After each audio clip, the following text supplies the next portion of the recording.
मध्ये येणार नाहीत याबाबत सरकारचे काय प्रयत्न सुरू आहेत? या बाबतीत राज्य सरकार केव्हाही त्यांच्याबरोबर चर्चेला बसायला तयार आहे।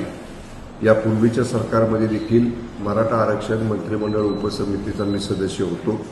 वेळोवेळी मी माननीय मनोजदादांच्या बरोबर चर्चा केलेली आहे, त्यांचे प्रश्न समजून घेतलेले आहेत। आदरणीय एकनाथजी शिंदे साहेब मुख्यमंत्री असताना त्यातले बरेचसे प्रश्न आपण सोडवलेले आहेत।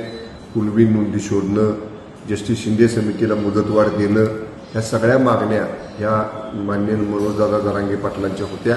त्या माननीय शिंदे साहेब मुख्यमंत्री असताना पाठीमागचं युती सरकार असताना आम्ही पूर्ण केलेल्या आहेत। काही मागण्या त्यांच्या ज्या काय अपुऱ्या राहिलेल्या आहेत किंवा त्या प्रलंबित आहेत, त्यासाठी ते आता आंदोलन करतायत। सरकार निश्चितपणे त्यांच्या आंदोलनाची दखल घेईल, त्यांच्याशी चर्चा करेल आणि जे काही तरतुदी आहेत, जे काही नियम आहेत किंवा जे काही सरकारने यापूर्वी आश्वासन दिलेलं आहे त्या आश्वासनापासून सरकार कुठेही मागे सरकणार नाही। मात्र आत्ताची चर्चा अशी आहे की एकनाथ शिंदे त्यांच्या नेतृत्वाखालचं जे सरकार होतं त्यांनी ज्या पद्धतीनं मनोज जरांगेंचं आंदोलन हाताळलं त्या पद्धतीनं देवेंद्र फडणवीस सरकारला हे आंदोलन हाताळायला जमत नाही।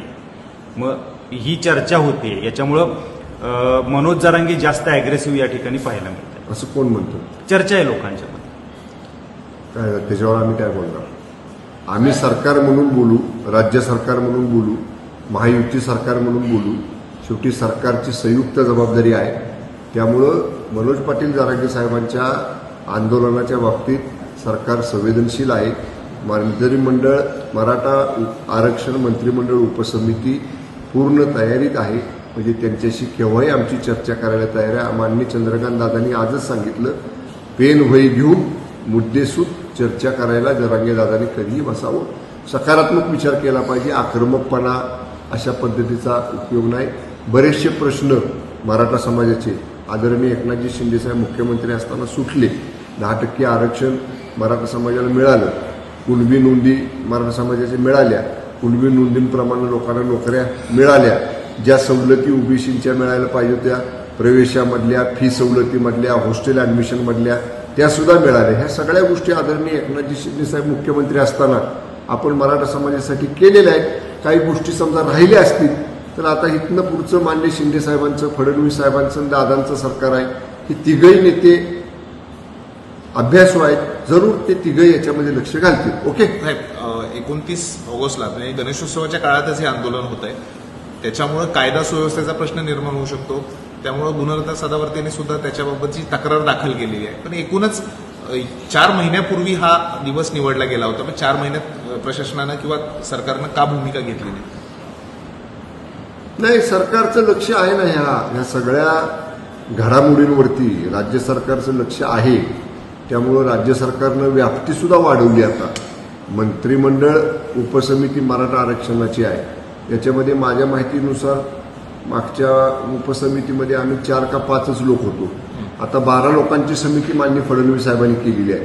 त्यामुळं व्याप्ती सुद्धा त्या उपसमितीची वाढलेली आहे। सरकार गांभीर्याने घेत नाही असं नाही, गांभीर्याने घेतलं म्हणून तर मंत्रिमंडळ उपसमितीच्या सदस्यांची संख्या वाढवली ना। पण सरकार गांभीर्याने बघते। पण गणेशोत्सव काळात आता कायदा सुव्यवस्थेचा प्रश्न निर्माण होऊ शकतो नाही? आता ते बघा, त्याला आता माननीय मुख्यमंत्र्यांनी मुंबईमध्ये उत्तर दिलं की मग ते पोलीस बघतील, तर त्याचा माननीय जरांगे दादांना राग आला। ते म्हटले म्हणजे काय तुम्ही आमच्यावरती बळाचा वापर करताय का? पोलीस बघतील म्हणजे माननीय मुख्यमंत्री महोदयांचा बोलण्याचा उद्देश काय होता? असे मोर्चे, आंदोलनं हे मुंबईमध्ये येतात, तर ती सगळी जबाबदारी पोलिसांची असते, ते कशी शांततेने हाताळायचे। पण जरांगे दादाला त्यांनी त्याचा असा अर्थ घेतला की मग आमच्यावर काय बळाचा वापर करताय का, आम्हाला दमदाटी करताय का? असं नाही, मोर्चे येत असतात, मोठे मोर्चे देखील येत असतात। त्यामुळे ठीक आहे, जी काय परिस्थिती सामोरं येईल त्याला महायुती सरकार म्हणून आम्ही सगळे त्याला सामोरं जाऊ आणि विशेषतः मोर्चाचे प्रश्न कसे लवकर सुटतील याच्यासाठी आमच्या सगळ्यांचे प्रयत्न राहतील। तुम्ही स्वतः भूमिका घेणार आहात, कारण तुम्ही मागच्या वेळी भूमिका घेऊन त्यांच्याशी चर्चा केली होती अनेक वेळा। मनोज जरांगेंचा तुमच्याबाबत विश्वास जास्त आहे असं त्यांनी एकदा बोलून दाखवलं होतं।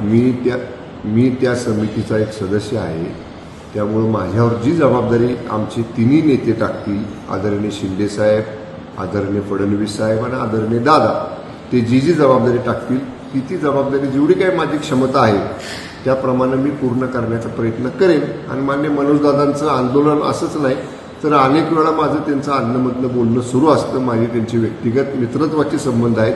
म्हणजे मध्ये आंदोलन शांत होतं तरीसुद्धा ते मला कधी कधी फोन करायचे, मी त्यांना कधी कधी फोन करायचो. मैत्री वेगळी आणि आंदोलनात ते आंदोलक आम्ही सरकारकर्ते म्हणून भूमिका वेगळी.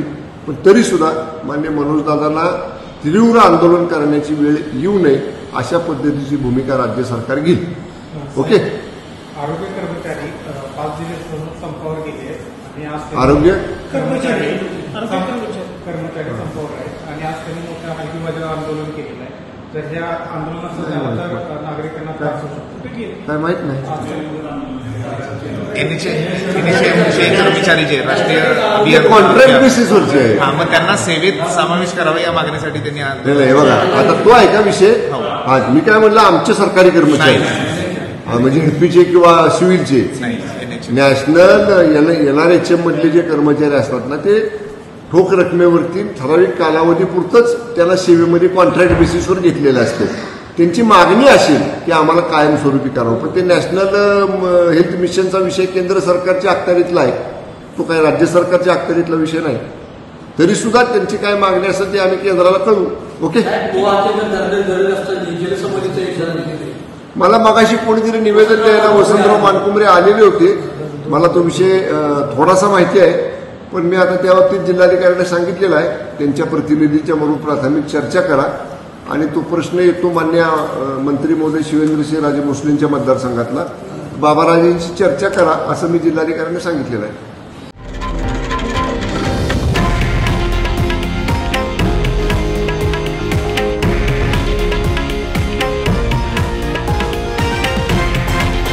हे आहे देशातील नंबर 1 न्यूज नेटवर्क आणि आपण पाहत आहात TV9 मराठी, एकमेव.